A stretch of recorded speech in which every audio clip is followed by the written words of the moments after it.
আসসালামু আলাইকুম। মেনু হচ্ছে ডাটা দিয়ে আলু দিয়ে ইলিশ মাছের ঝোল। রমজান মাস, ঝোল তরকারি খাওয়া দরকার, তার জন্য ভাবলাম একটু ডাটা দিয়ে একটু ইলিশ মাছ দিয়ে আর একটু আলু দিয়ে ঝোল করি। খাইতে পারাম কিনা জানি, কিন্তু খাইতে পারি না।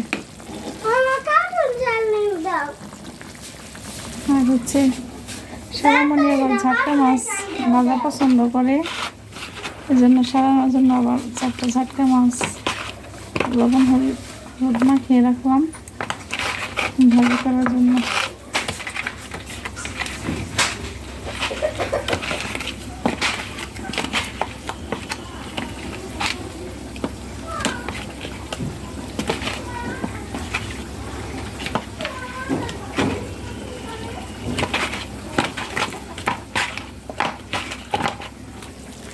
এর আগে রান্না করছি, খেতে পারিনি, আজকে রান্না করলাম, দেখি ভালো লাগে কিনা। ইলিশ মাছের ডাটা দিয়ে ঝোল, দুধ জাল দিয়ে রাখছি।